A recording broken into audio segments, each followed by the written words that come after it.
What is up, guys? My name is Ark, and my brawls are quite simply the best of them all.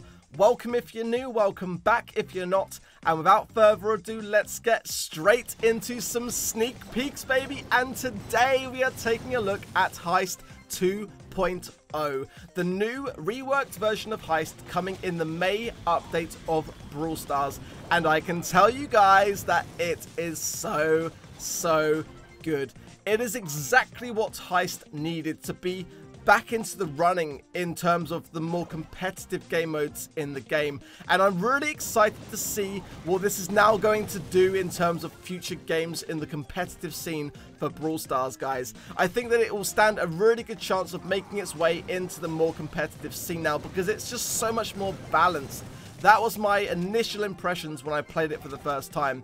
They've mirrored the map so that it is now symmetrical on both sides, giving each team a really equal opportunity to do well in this game mode now. This in the background is Bandit's Stash. I will be covering every single map in this video, so don't go anywhere at all. You will see every single Heist map in this video, guys, so you can see for yourselves what they all look like. We're just playing against some bots at the moment, playing with Bull. We're about to go in and smash that safe, guys. Let's take a look at GG Corral. So this is the new look GG Corral, guys, and I've got to say that I am a big fan of this. I didn't used to be a big fan of this. I've got to be honest. Like, the map to me just felt a bit clunky, a bit disjointed. It didn't really sit with the others, in my opinion. And often when I started the game, I could pretty much quickly tell whether I was going to win or lose, depending upon whether I was attacking or defending. So the best part about GG Corral is that has all now changed. It's all changed. The maps being symmetrical just changes everything, guys. So in the background right now, I'm playing with Brock. Brock is a really strong brawler in this new map. I thoroughly recommend giving him a go because it's kind of diagonal, the way the walls are situated. So you get some really nice long lines of sight, which give you a bit of an upper hand, and you can sort of sit back and let your teammates push whilst you take a more defensive position. It's a really interesting way of playing this map. I thoroughly recommend trying the long range brawlers on GG Corral now. Yeah, Brock he just dominates in this game mode, guys. Absolutely dominates. As you can see there, we got a Primo, we got a Nita. I'm just letting them go forwards, letting them push whilst I remain back, using my super there to knock down both Bull and Dynamite, I believe. Really nice play there. And it's difficult. I would say that when you're up close to the safe, don't be foiled. It is very difficult to actually continue to put pressure on the safe whilst your opponents are respawning. So look out for that when you guys try it for yourself. That's going to wrap up this gameplay. Let's take a look at Kaboom Canyon and see how that map works. So jumping straight into Kaboom Canyon then, guys. And, you know, one thing that I really want to say and give complete credit to the dev team for achieving is because it slightly worried me a bit going into these games. When I heard they were changing the maps for Heist, it just made me concerned. Were they going to be able to keep that balance between keeping the maps familiar, keeping the same characteristics and the same dynamics that we know and love? That, I think, was the biggest challenge going into this remake.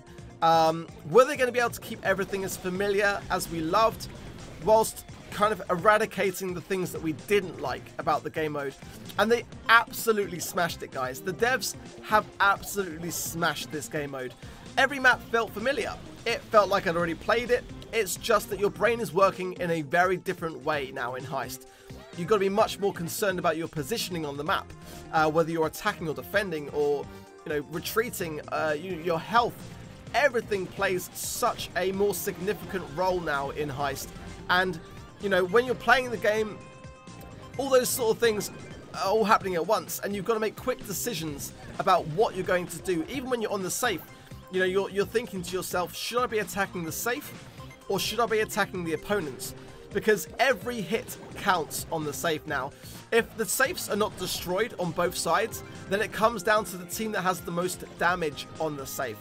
So every single percentage counts, guys. And when you're up in that spawn, it can be very difficult to actually maintain hits on the safe because your opponents are constantly respawning.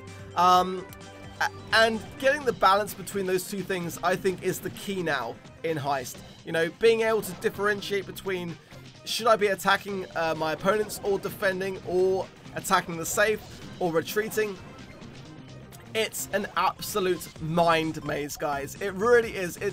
It's changed the dynamics of the game mode forever, and the way that we play it. And when it comes to the competitive scene, it's going to be very, very interesting to watch that tug and pull effect between the attacking and defending teams.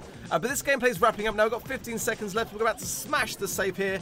Let's go and take a look at Safe Zone. Which brings us to the final map in Heist 2.0, Safe Zone. Now, I know what you guys are thinking. Why am I using Jessie in Heist? Don't get me wrong, Jessie is not the strongest brawler in Heist, but in Heist 2.0, she's actually surprisingly pretty good. I was getting on really well with her in Heist 2.0. And the other thing that you're probably thinking is Jessie looking a little bit different? You would not be wrong to think that Jessie has had an entire skin rework, guys, which is so cool. And Scrappy, the turret, has assumed an identity, guys. Who would have thought, right? It appears to me that Scrappy is now taking the form of a dog. It's got flappy ears and everything. It is so cool and really refreshing to see that the devs are constantly always looking to change and mix things up. No, Jessie didn't necessarily need her skin rework, but we've got it, and I am really grateful for it, guys. That's wrapping up this gameplay in the background, guys. It was a really quick one. I was smashing it with Jessie, but let's go into the final gameplay for today, featuring a couple of friends of mine. Which brings us into the final gameplay for today, guys. We're playing some GG Corral with Dynamite, just chilling with Kairos, Lex, Doggo, and Pepper. And this is a really nice position at the beginning of the game that I thoroughly recommend trying out for yourselves, guys, as Dynamite. That choke point in the map where they're being squeezed through a little gap is a really nice position to take on the right hand side and just throw dynamite sticks over that wall. You'll probably find yourselves getting some nice hit points if the opposing team are rushing you, so definitely give that a go when you get your hands on Heist 2.0. Right now, we're just kind of chilling, just trying to figure out the other team as to whether we need to push or retreat. We get some nice kills there, so we can push up, break down that left-hand side flank, and just keep pushing up towards the safe there. And we get pushed back a little bit as well, which is, again, the best part about Heist 2.0 is this constant push and pull. I've said it in the past, it's going to really shape up the game to come. So, right now, Kairos is there, is going for the safe. Not on my watch, buddy. I see what you're doing, Kairos. I see ya. We get him taken down. He gets some shots in the safe, but nothing to be too concerned about. Pushing back then, trying to get some shots on Jessie, but she keeps evading us, unfortunately. But we didn't take any damage really there ourselves, which is a good thing. And Scrappy's out of our distance, so we're pretty good there as well. We're not going to get hit by Scrappy. Again, a nice big bomb there on the safe, breaking down the walls at the same time, and unfortunately go down. But that's part of life, part of Brawl Stars. We jump straight back into the action nonetheless, pushing back into the opposing team's spawn as quickly as we can. And realizing quite quickly that we can't. So we have to take a more defensive position there, get some nice shots off on Kairos there, who goes down, and some nice shots on Jessie also. Pushing back up then, trying to take down El Primo on the way, and get pushed back by Kairos there, who goes almost down to a big bomb, not quite. Almost went down to a big one there. Getting again back on the defense. It's a constant process, guys, of just trying to think, am I pushing? Am I retreating? What am I doing? It's so much fun, guys. I cannot wait for you all to try it out for yourselves. If you enjoyed this video, head on down to the like button, grab it, smash it, and while you're at it, subscribe for more future content. Until next time, guys, keep calm, game on, but most importantly, keep your brawls epic.